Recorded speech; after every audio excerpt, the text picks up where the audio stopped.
It's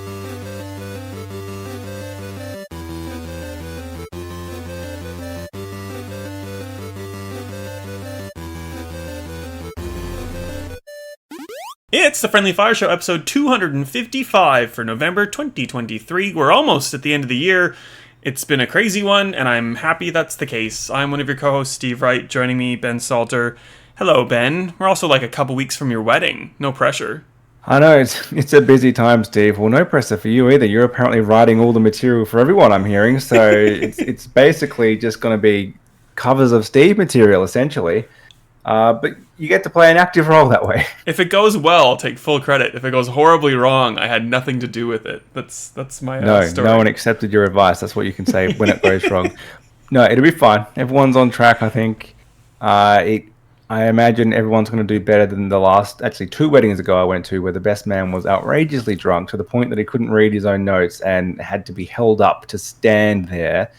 Bit of a debacle, but as long as that doesn't happen, I feel like that's below the line. You need to do better than that. I promise you this. I'm the MC. I'll kick things off quite well. I'll make sure you stay fine, but I'll do it at the price of me maybe going overboard. But I'll make sure I get all my material out before I end up in a drunken puddle on the floor or something. Not a puddle. We don't want not a literal puddle. But that would be gross. Stay tuned. Just hear how this goes. It'll go perfectly well.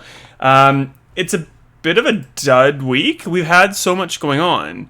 Now we're kind of in this weird period where we're in between drinks again. We talked about Alan Wake to death last week. Thanks so much for Matt Gosper, aka Ponk, for joining us. You had a week off, Ben.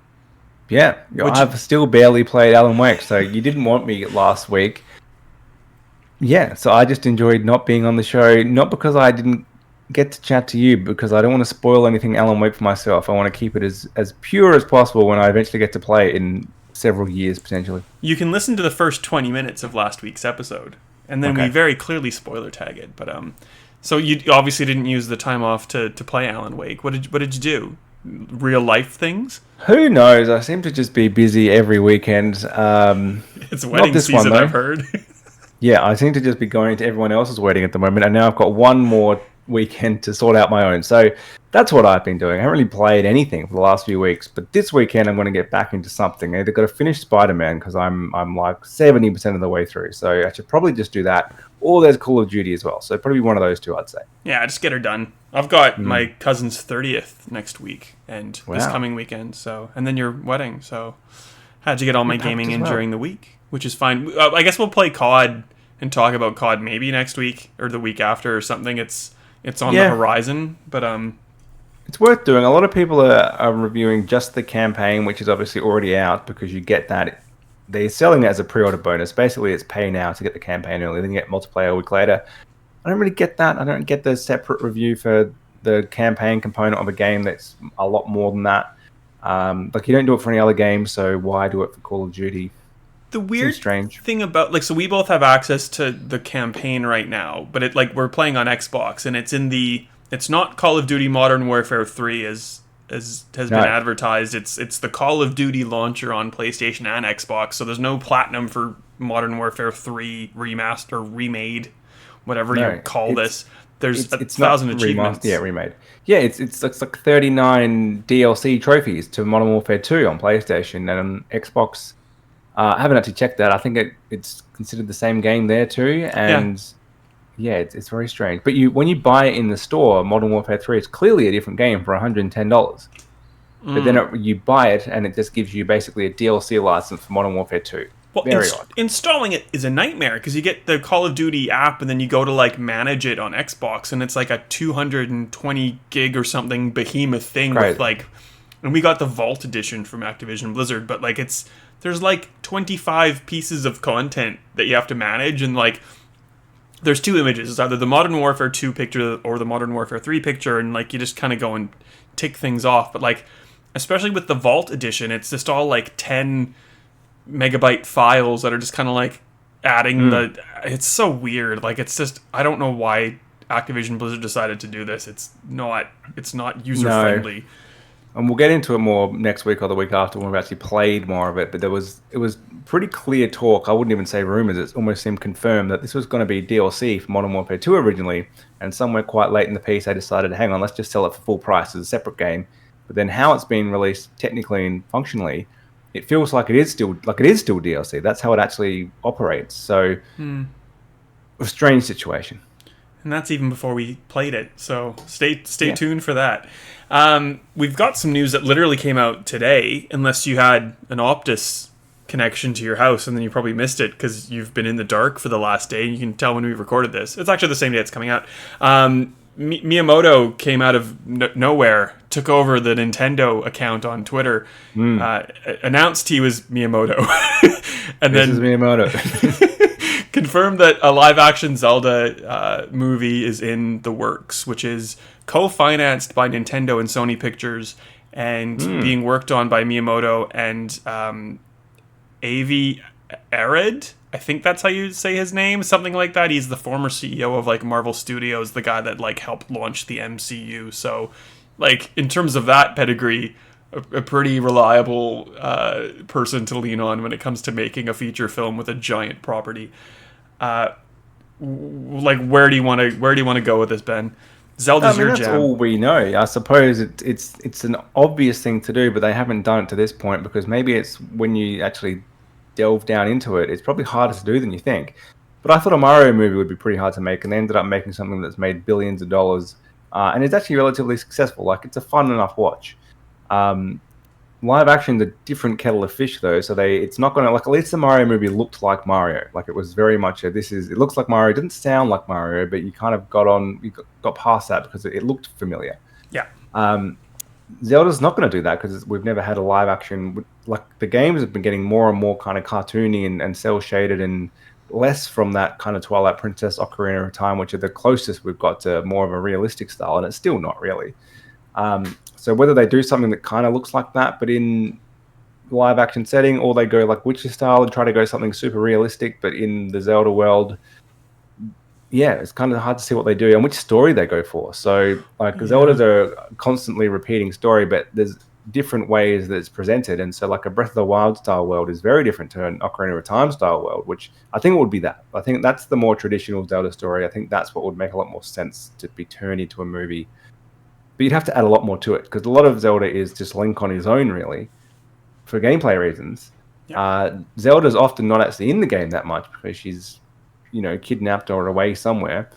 Depends which game you're playing. Sometimes she's in more than others. So I think they might retool that. They might give her a bigger role and not have her play her normal role. It's hard to know what it will be. It's a bit dated and tired to have just like the princess in distress for one. But yeah, like it's weird because like there was a live action Mario movie ages ago, and if you've seen it, like if you know, like the Goombas looked weird, like it was before you could do CG things, so like it'd be hard to do Bowser and the Goombas and stuff, where like the animated Mario movie made perfect sense because like they basically have the characters ready to go, you just animate them and go from there. And Link and Zelda, pointy ears, that's done. You just get the Vulcan ears from Star Trek and they're sorted. But there's rock people, there's shark person, there's all these different people that you probably interact with more than you do Zelda. And like I don't think practical makeup for most of these characters is going to work. Even like Ganondorf, like they're going to be CG, I guess. Like it almost makes more sense to do an animated Zelda movie unless it goes like that thing of it's live action, so it's going to be gritty and darker, and then that might take away the Nintendo-ness of it all. So it's going to be interesting. They might have to do that. They might have to go kind of Witcher style, that darker, grittier style, because that's what would lend itself to a live action version. There is a lot of darkness in Zelda too, but Nintendo level darkness. So it's not the vibrant, colorful, G-rated Mario. So it makes probably more sense than a live action Mario would. That we've seen an attempt at that, so pretty obvious why they didn't go down that route again. Yeah. It's just hard to see what it is and what type of, like, of course, I'm sure the internet is flooded with speculation about who's going to play who at this very early stage. But it's hard to even know what type of actor. Like, what type of actor would play Link? There's not an obvious... It's hard to know how that... Because he doesn't speak in the games, really. Not at all. No. And so there was a big change going with Chris Pratt and Charlie Day as Mario and Luigi, and it did take a little while to get used to that, having played so many games when I first started watching that movie. But you kind of get used to it pretty quickly. And they are characters that speak a bit, so it's not like they're totally mute the whole time, like Link is. Yeah.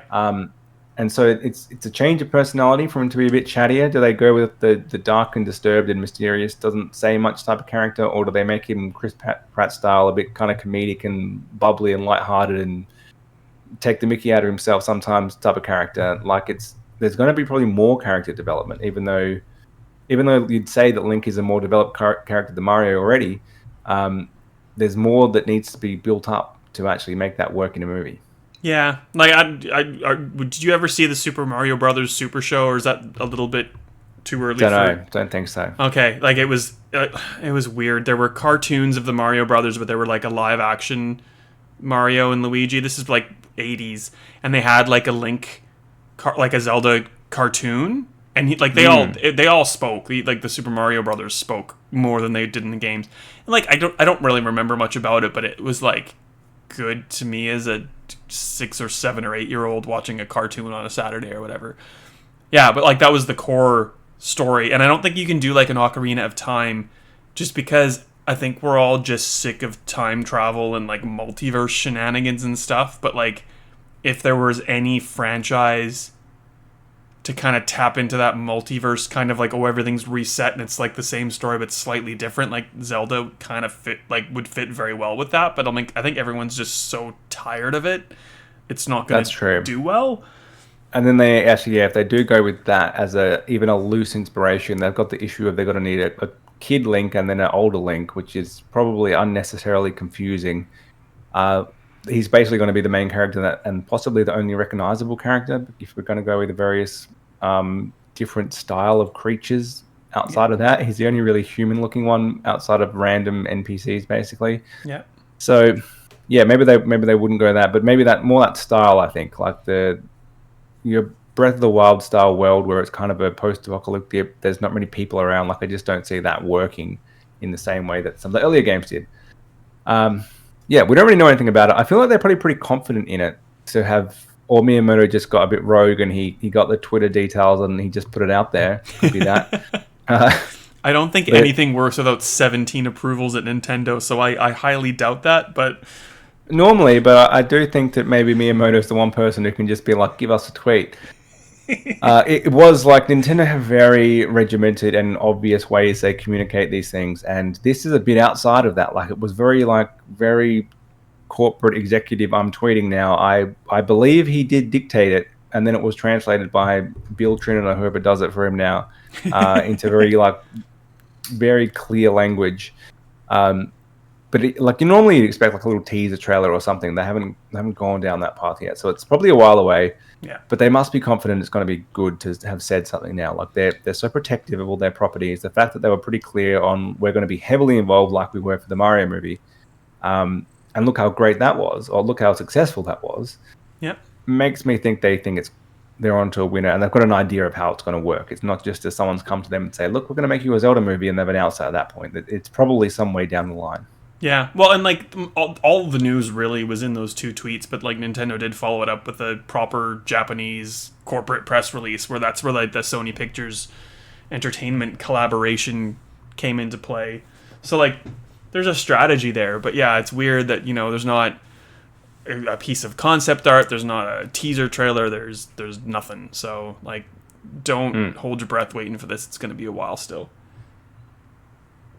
Yeah, it's going to be a while. Something that's coming up sooner is playing proper games on a mobile phone, because I believe you played some Resident Evil on iPhone 15 Pro. I said that the right way around. Is it 15 Pro or Pro 15? 15 Pro, because there's also the 15 Pro Max, which is the slightly larger style. It's the M insert number here chip, super fast thing. Like in terms of it, I played Village for 2 hours on an iPhone, and it was comparable to probably playing on a PS4 Pro, and like even down to like I could put it on my monitor, because I can, now that the Apple is just USB-C, I have a million USB-C to HDMI adapters and just like straight into my monitor, and it looked okay.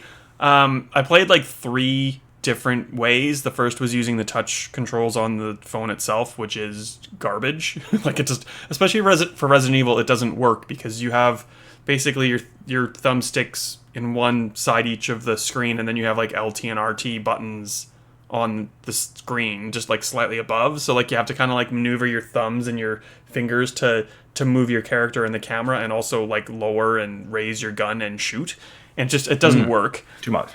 And also like playing on the phone, it looked well enough, like you can go and play with all the settings that you'd normally see on the menu, so you can like you can lock frames to 30, or else you can just let it run rampant and you could see some frame jumping up and down if you didn't lock it.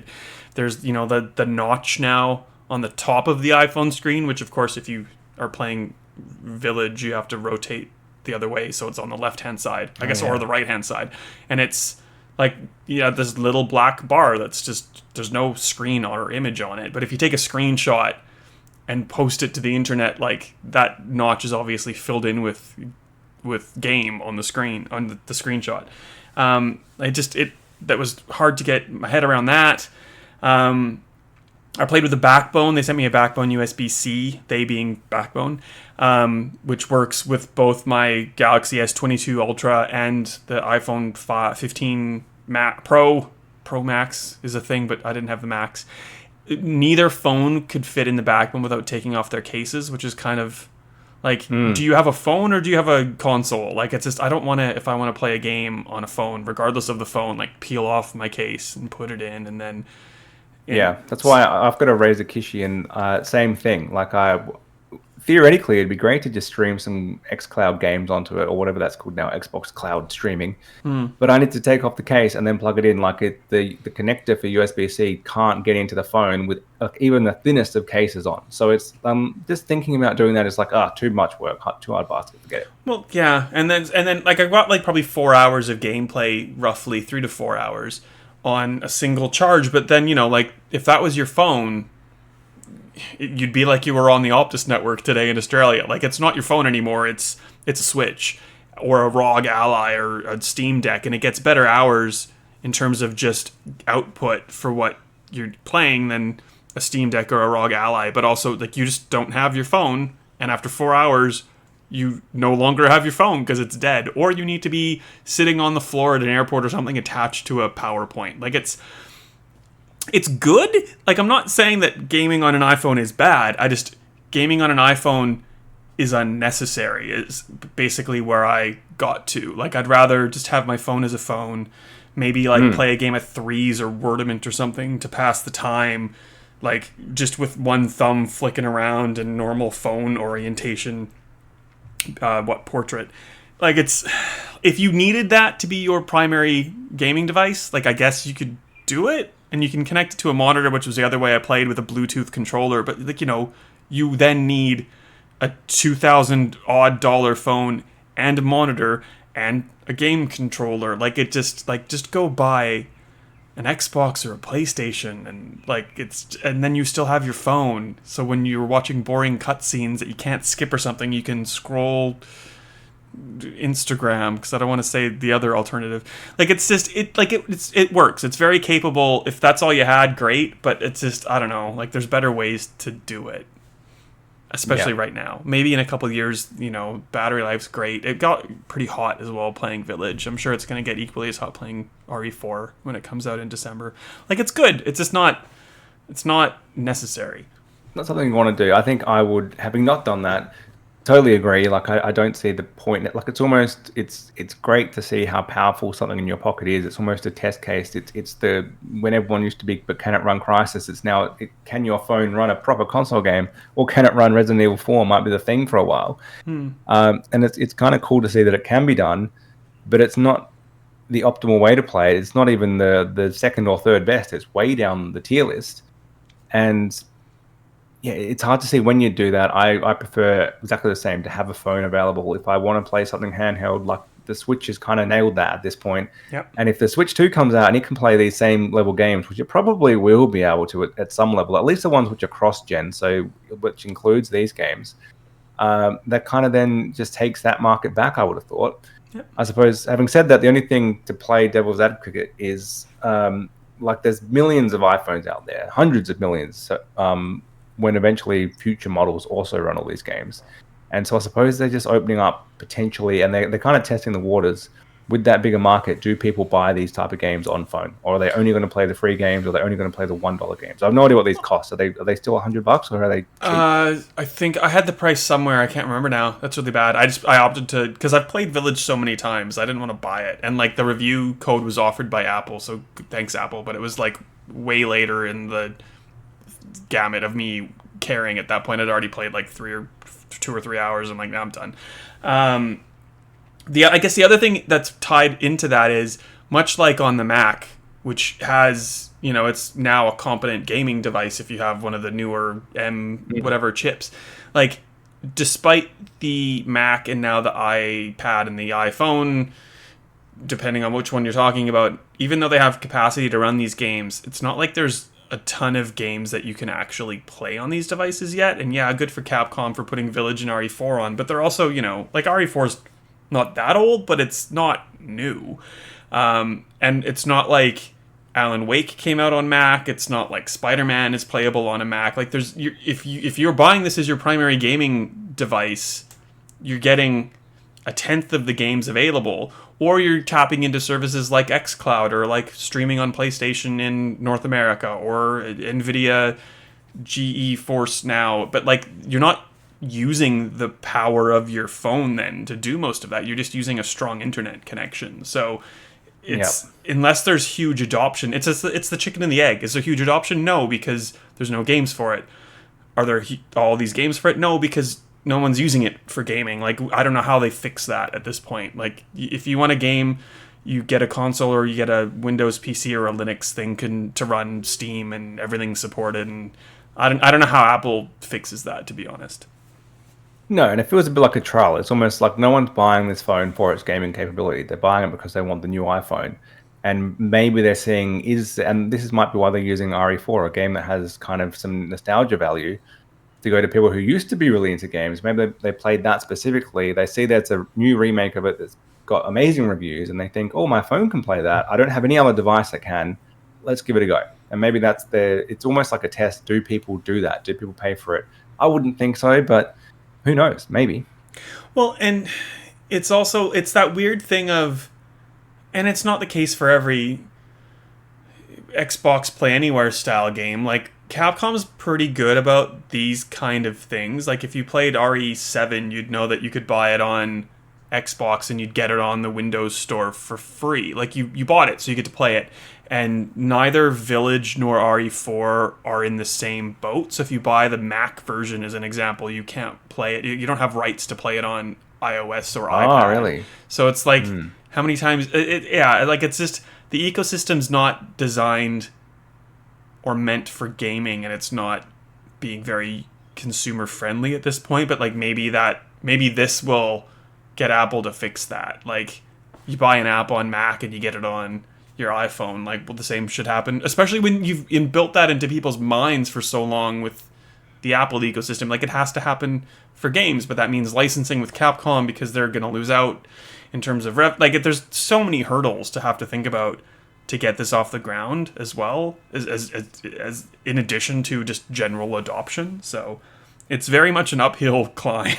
But it was good-ish. I don't know. Good-ish, but probably no one's going to play it, is what I'm hearing. Yeah. And you do need the new iPhone as well. It's not like it's a service they're bringing to all devices. Like, it's very much one, they need the extra power, but two, it's trying to sell phones, basically. Well, and that's the weird thing too. Like, we make fun of, Nintendo for the 3DS insert, prefix or suffix here, and Xbox for insert suffix and prefix, and at least with most Apple things, like, oh, you've got an iPhone, you can run this, unless it's like, oh, your iPhone's like 15 years old, okay, maybe not. Like, this is where it's getting really complicated. Like, you need an M1 chip that's in these iPads, these iPhones, or this Mac from this. Like, it's the average person isn't gonna, I don't think they're gonna know what they have, so it's gonna be a little difficult to figure out if you can even run it. So hopefully it would tell you on the store when you open it up. It says your device can or can't run this, so don't buy it if you can't. Oh yeah, that makes sense. Things that I haven't thought about until now that probably have a solution. But yeah, like, There you go. Possibly. Other things that I wish we didn't have to think about is Xbox absolutely ramming the fact that we should be buying COD immediately down our face because they found a new way to advertise to us, which is the most blatant, horrible. This is the worst of their many horrible advertising campaigns as part of the Xbox dashboard, and that is forcing a full-screen Call of Duty Modern Warfare 3 ad on players that you had to close. Basically, it's beyond a pop-up on your console. It's terrible. And it's the new normal because like everyone's freaking out about this, and like rightfully so. So am I. But this isn't the first time we've seen it. It's happened for Starfield and Forza, which well, like okay, technically all three of these are Microsoft-owned properties, but like Call of Duty and Activision Blizzard, it's so new. I don't know. Like it seems third-party ad, even though I guess it's technically first party when it came out. Like Yeah. it's you own this console. You've paid nearly $1,000 for it in Australia, and you're still getting like various types of ads, which we'll get into in a second, but like a full screen pop-up that you have to actually close before you get to, and you turned on your Xbox, and this is what greeted you before you got to your home screen. Like you could not do anything on your Xbox until you addressed the ad by either buying the game, buying the Vault Edition of the game, or saying, please don't show me this ad anymore, which sucks. Yeah. Yeah, Microsoft has massively been going downhill the last few years with this type of thing. We've talked about it before. Like the new Dash was it was kind of a one step forward, two steps back in a lot of ways. In that, yeah, they've cleaned it up a little. They've given us backgrounds, but they've jammed in more ads. They've ruined pins. Basically, they've hidden that behind a new row of ads, which is tried to hide itself a bit more. So you've got the ads at the top, which is next to the store button, and then like 4 more ads. Then you go down one tier, and it's normally new to Game Pass, but sometimes it's this is all the games on sale this week, or sometimes it's a new releases. Like it does change a little bit. That's just a row of ads again, and then you get to what you've pinned, if anything. And then there's just a bunch more ads after that. Like it's cluttered, it's horrible, it's constant advertising. The algorithm doesn't even work. I have a community post that's from 3 years ago that's always there in that community section. That someone posted. I think it might even been you posting AC Valhalla something, like a screenshot or something from it. I don't know why it's still there. It just will never go away. Well, at least you have something for me. I don't know if you saw the thing that I had the other night. It was like trying to connect you with like gamers who they think you're going to have something in common with. I'd imagine like that's the point of these algorithms. It was a guy called White Fighter in Leet speak, so add some numbers in where vowels go, and it's like I'm a straight white cis conservative Christian valued man looking to connect with other people. I was like, this is Xbox, come on. Like if you scanned my content in any way, shape, or form, you know that this is like the last person I want to see anything from. Like in addition to all the ads, like that kind of is the final straw. It's like I have to deal with like, you know, when you get those, I don't know if you know when you get these messages, because everyone loves you, the messages and like Xbox, like it doesn't show you the message. You have to like opt to see it because it's like this is probably going to be like some sort of really gross hate speech. I get tons of those, and this guy, in my mind anyway, I'm sure maybe White Fighter, though I doubt it from his name, is a lovely person. Like he's just kind of like the epitome of those kind of people that message me that I don't ever want to see. Like I don't need that in my face. Come on, Xbox. Yeah, huge steps backwards. So, like, the ads at the top have always been there, but at least the previous version of the dashboard, beyond that, like, I thought that was still too much, but beyond that, you could massively customize it. You'd hit the down button, and whatever was there was as much or as little as you wanted. And there was stuff there from Xbox by default, which is what they wanted you to see, but you could remove all of that if you wanted to. You could just set it up exactly how you wanted. It was basically perfect. All they needed to do was shrink the icons above it, which they have done as part of this new update, and that's it. They've just, it's ruined. It's awful. It's so far behind the quality of the PS5 and the Switch. And the Switch is just some tiles of games, but that's much more user-friendly than whatever Xbox has done. Yeah, I had 2 platinums in the last 2 weeks. I'm like basically a PlayStation convert now. But yeah, like it's weird that like one of my good friends, Ashley Jenkins, was here. She's an American, but she was in Australia. She was like programming the old 360 dashboard with like Australian content. So I don't think we don't really have a lot of that anymore. We get the occasional ad, but like nothing very much targeting us. And if you were looking at Reddit, people complaining about this full page ad were like, oh man, like it's way worse in the States. Like you don't even know the stuff we get. We get like NFL ads. We get these things for Doritos. Like so it's just weird. And people were complaining about how it happens in Windows, 11 as well on lock screens. Like it's just if you shouldn't be the product, and I feel like very much with Microsoft, like what Phil Spencer says and how Microsoft treats you in day to day seem very Yeah. contradictory. They don't align at all. Absolutely. So stop it. Is the our Yeah. summary. Well, and like a year or so ago, they did seem to be doing more of what they were saying and very much pro player. But yeah, the last year especially, at like moving further into this generation, just every decision they make seems to be the wrong one. Like I don't know what they're doing. It's disappointing. Yeah, I will draw the line at blaming Microsoft for the sordid state of Modern Warfare 3. I don't think they had a really terrible amount that they could say about No, that before it that's a bit happened. unlucky. So let's be realistic, but we can drag Microsoft through the absolute mud for this one. Just stop sending me ads. Like, and the weird thing is, like, the faithful who want the Forzas and the Starfields, like, they have an Xbox. Like, you don't have to. You're like trying to Yeah, sell something to the converted already, basically. Like, I'm pretty sure most people with an Xbox are playing Starfield. They might not have bought it, but they're going to be on Game Pass playing. Like, why are you adding a physical barrier between, not physical, like a digital physical barrier between me and the content that I'm already likely to engage with? Like, I'm sure that would turn people off. Some people that were considering it just absolutely. went, nah, I'm not doing this anymore. Yeah, I think yeah. Absolutely. Let's hope they turn things around and get back to the real Xbox. But or the path Xbox was on early in this generation. I don't hold my hopes high though. No. We'll be back next week for Call of Duty Modern Warfare 3 once we've played both the single player and the multiplayer, which is yet to actually launch. So as far as I can tell, basically no one's played that. Call of Duty traditionally would have a review event in the US and often Europe where people would be playing basically 2 weeks out. They're kind of just all together playing to kind of see what it's like. That may be happening, but it doesn't feel like it is. It kind of feels like for this one, they've decided not to do that and no one's playing at all. And that's why people have gone early with their campaign review, which makes me think. And just Not like gonna be Modern that Warfare great. 2, I don't think there's even like achievements. Like there were no multiplayer achievements for M. Oh, really? No, because I think it's all kind of like it's Call of Duty. If you were new to it, is so confusing. Like, Yeah. are you playing like zombies and multiplayer and Modern Warfare 2 and 3? Like, I don't even know where things sit. But anyway, I'm getting ahead of myself. We can look at it proper and talk about it next week. We'll do that. I look forward to that. Thanks for joining me, Steve. It's been great to be back, and we'll see you next week.